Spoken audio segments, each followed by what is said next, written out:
Now, a table is a way of organizing information so that you can go down and across to find specific pieces of information. For example, suppose we want to deal with Russia, and I'd like to know what the population in millions was in Russia in mid-2001. I look across and then down, and I find that the population is 144 million. Then, for example, if I want to know the number of square miles, the area of the United States, again, I would look in the row across and then down in terms of the square miles. Now, very often, when you have a chart like this, you can get information from it that wasn't originally on the chart. For example, one of the things that you can get from that table I just showed you was something called population density. In other words, how many people are you packing into an area? What's the population per square mile? We can extend the table and ask what the population density is. We have the population in millions and the area. Then we can use that information that's presented in the table and do some calculations. Let's see how we would do this. For example, let's take the first country, Japan. And what we want to take is the population. Remember, it's in millions, 127 million over the area of the country. Population per square mile, number of people per square mile. I do the math, and I find that the population density, the number of people per square mile in Japan, is about 870. It's hard, who knows what you're going to get with 0.9 of a person there, but you get the general idea. Then we could, of course, take this to the next case and ask, what about doing the same thing for Mexico? Mexico has 100 million people and an area of 756,000 square miles. We do that division and we find that Mexico has a population density of 132.3 people per square mile. Next, we can do the same thing for Russia. Russia has a population of 144 million and an area of 6,592,000 square miles. We can do that calculation. Notice, incidentally, in all three of these calculations that I've done so far, right away I see there's a common factor of 1,000 between the numerator and denominator of this ratio. Therefore, I can say 1,000 over 1,000 is 1 and get rid of it, and it just makes doing the division a little bit easier. Well, or easier to punch into your calculator. I do this math, and I find Russia has a population density of 21.8. That's pretty low. There's a lot of space in Russia where people don't live.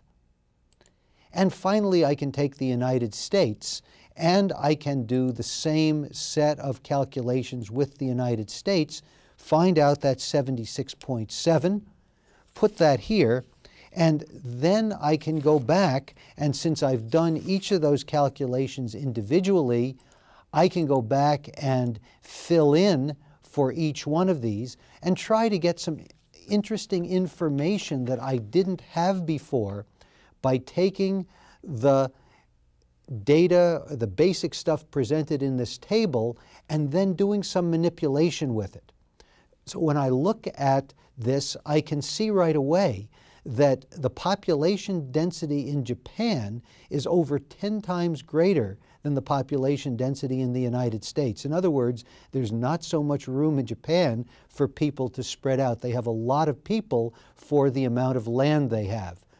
And you might want to think about, perhaps, how the population density affects culture. I'm not going to answer that. I'm not a sociologist. But looking at that table brings up some interesting ideas about culture and so on. Here's another table that all of you might know about. I've taken this from the IRS, the Internal Revenue Service website. It's a tax table, and I've cut and pasted it a little bit so that you don't get 32,000, 33,000, 34,000. I have it cut up a little bit, but these are tax tables. So for example, if you make $32,000 and you're married filing jointly, you're going to pay $4,804. Let's see how this works. First, let's consider a particular case. Suppose we have a married couple filing jointly, and their joint income, the income together, is $86,107. Let's see how that's going to work. First, I go down and find where is $86,107, and it's between the $86,100 and $86,150. Then I see I have a married couple filing jointly, so I go over, and here is the tax that that couple needs to pay. Let me ask, what can I do with this? Well, one interesting thing I can do is ask myself, what percentage of their total income goes for taxes? That's an interesting number that all of us worry about. How can I get that? Well, I remember that the definition of percent is the part, what piece of it you have, divided by the whole times 100. In this case, the part is the tax you pay on $86,107. They would be paying $18,034 in tax. I make that into a fraction, then multiply that fraction by 100. And when I do, I find that this couple is paying 21% of their income as federal income tax. Let's look at another case. Suppose we have a married couple also filing jointly, but between them they only make $32,024. And of course, I use the word only facetiously. Now let's look and see how we would figure their tax. Again, I ask for $32,024. I see that fits right between $32,000 and $32,050. Then, since they're married, filing jointly, I look over and I find that their tax is $4,804. And let me try to do the same calculation.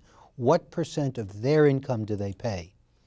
I do the same calculation. It's the part over the whole, 4,804, divided by their income, 32,024.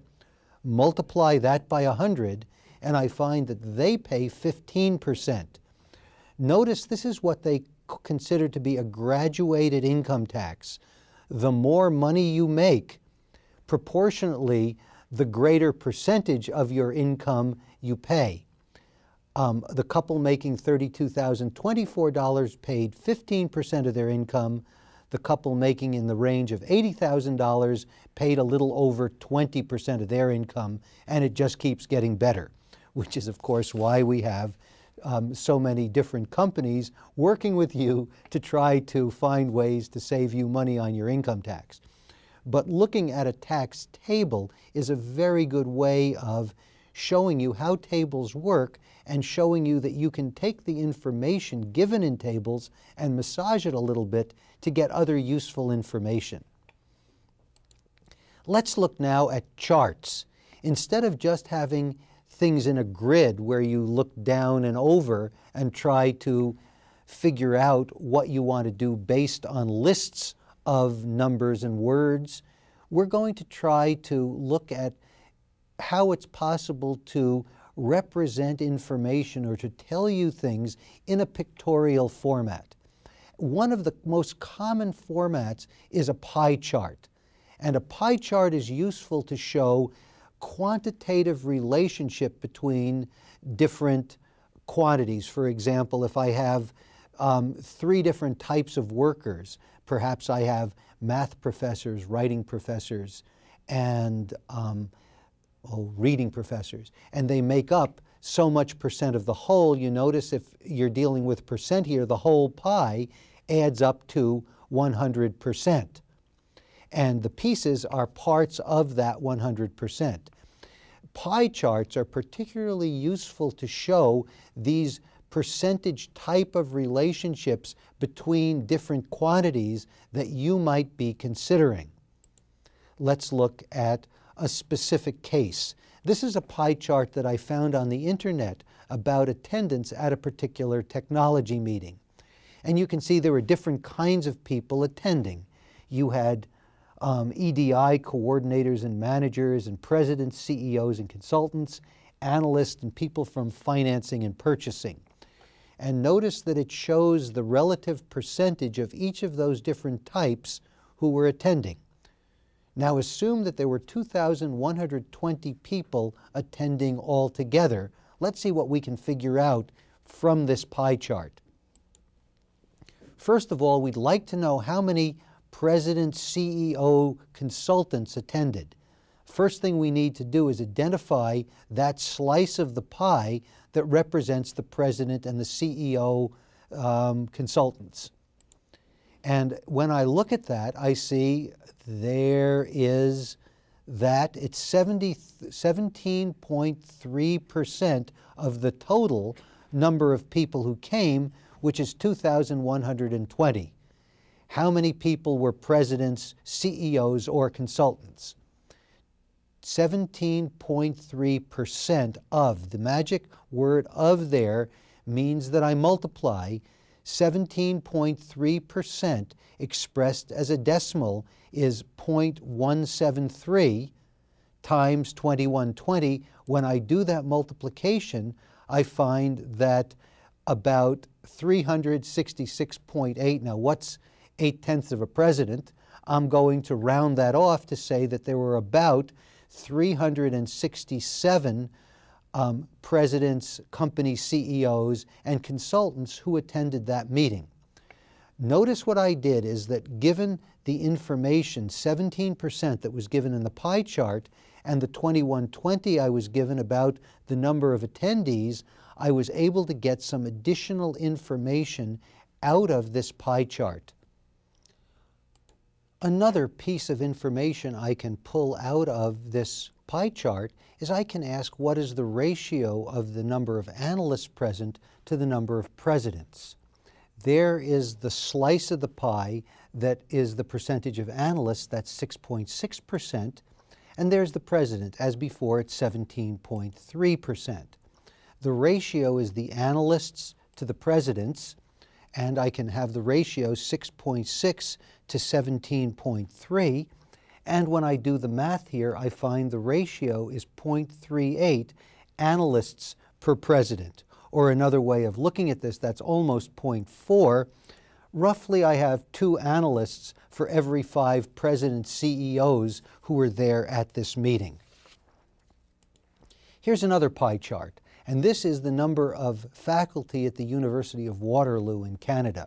And it shows the faculty in the different departments: 128 science faculty, 193 arts faculty, 179 English faculty, and so forth. And we could ask some questions here. For example, I could ask, what percent of the faculty are in the math department? And for that, I'd need to know what the total is. And remember, the percent is given as the part over the whole. In order to calculate this, I need to know what the whole is. So I look at the information given on that pie chart, and you'll have to take my word for this, because in order to do the calculation and let you still see the pie chart, I had to reduce it a bit.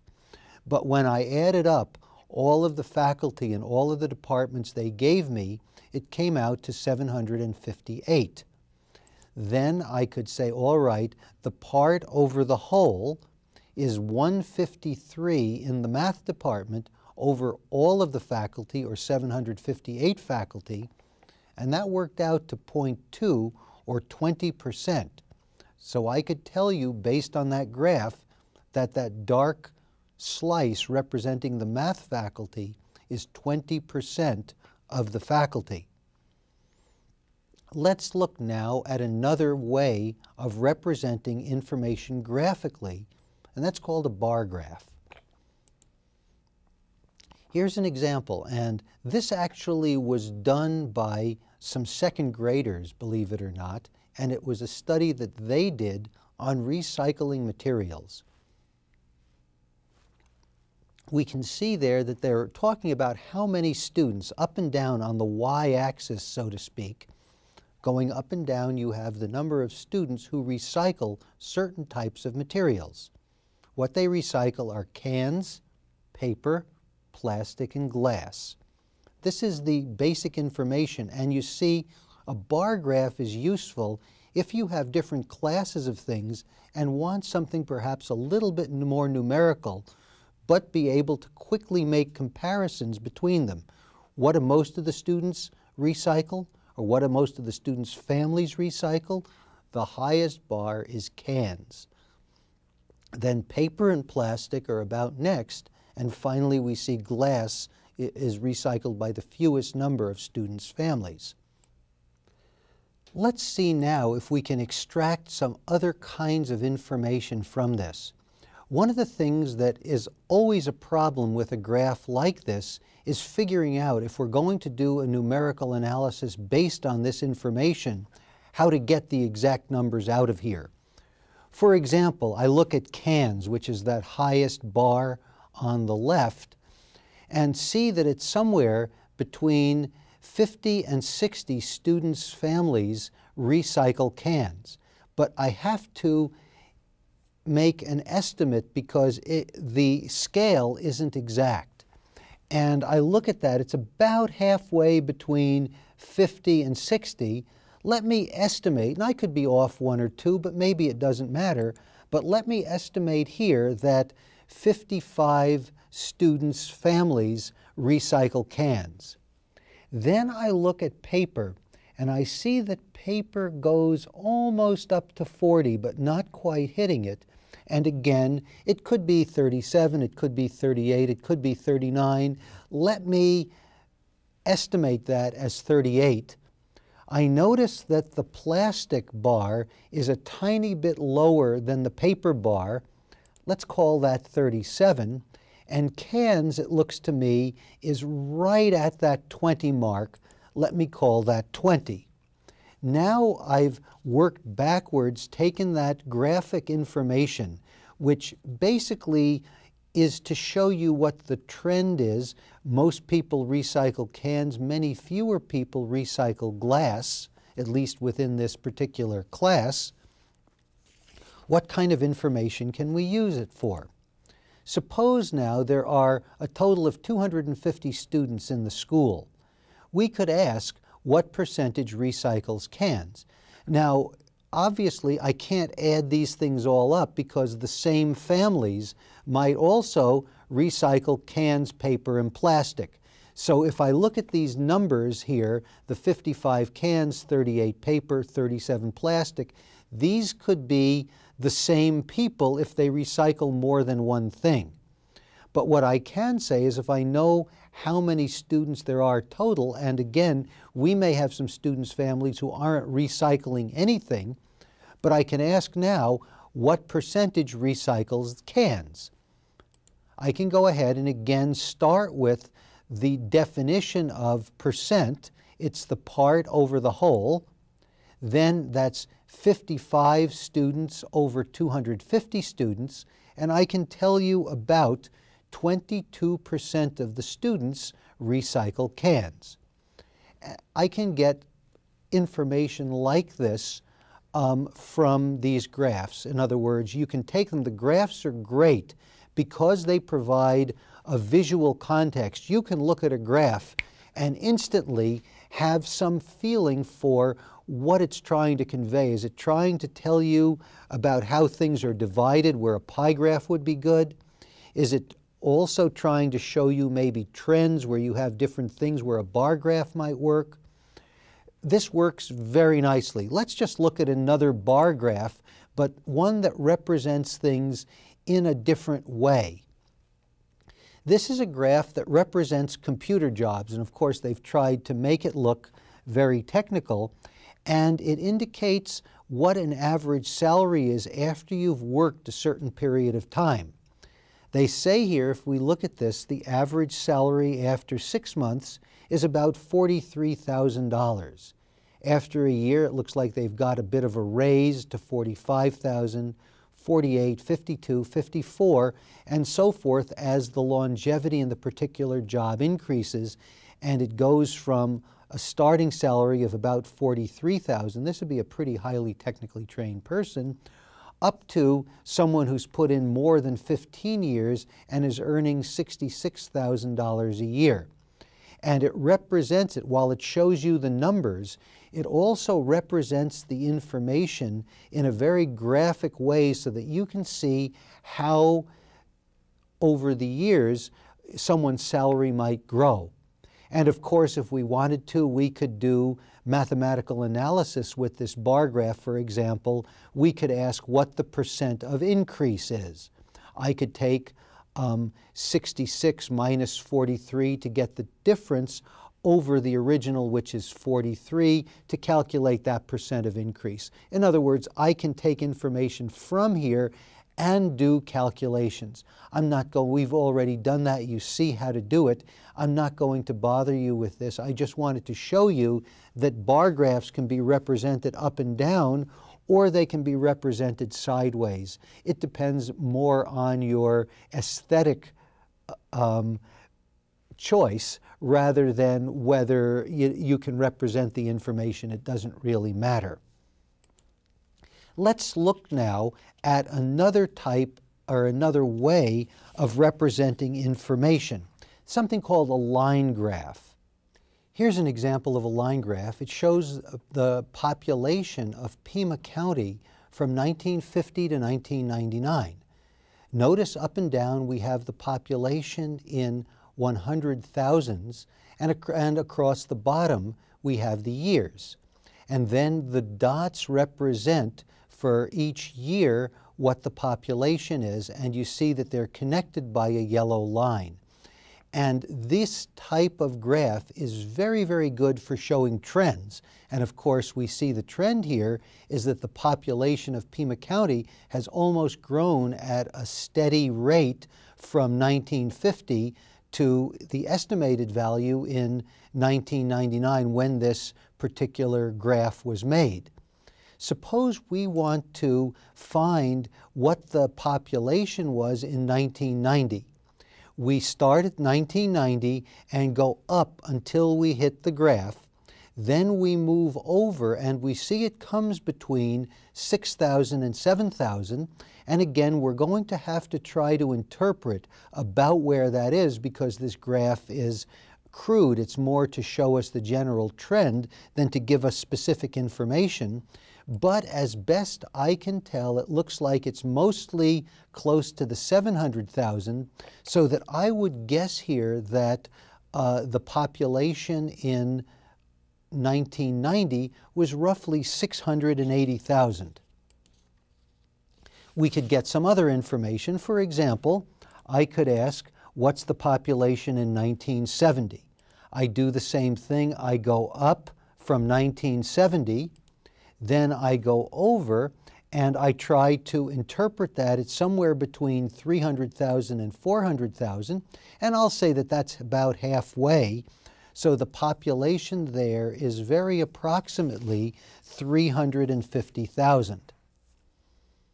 Here's another example, the same thing, and we want to know what was the approximate population in 1960. Again, we go up and over from 1960, and we find that there it's about 2/3 of the way between 200 and 300. We'll call it approximately 275,000. Here's another line graph, and this one was done from a physics experiment with a bouncing ball.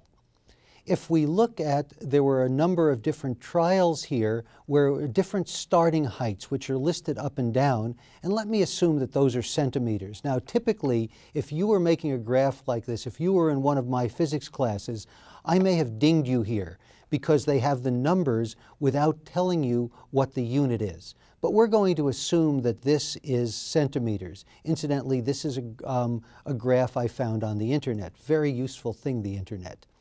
And what it shows me is what the start height is up and down versus how high it bounced across the bottom. If we take bounce 1, it looks like that started somewhere between 55 and 60 centimeters. In other words, I read across for the start height and see that bounce 1 started, say, at 56 centimeters, and it looks like it bounced, the height of the bounce was 41, roughly, centimeters. If I look at bounce 2, that started at 50 centimeters, and it looked like it bounced, if I were to figure this out, well, maybe something like 37 centimeters, and so forth. What has happened here, you notice the person who did this experiment tried to fit a straight line to these points. Perhaps there was some physical theory saying that the height that it bounces is directly proportional, is directly related to how high you drop it from. And that, of course, seems reasonable for a ball. Here's one of the things you can do. If you have a graph like this, you can use it to extend the information. For example, this only goes down to a start height of 40 centimeters. I can ask, if this theory is correct, if it's indeed a straight line, what will happen? How high will it bounce? Can I make a prediction about how high it bounces at a start height of 35 centimeters? I can extend this line backwards. That's called extrapolating down to 35 centimeters, and this predicts that the ball will bounce about 26 centimeters. Now I can do this experiment to actually test this. Line graphs can be very useful because they provide information and let you extend the information you know, let you make inferences.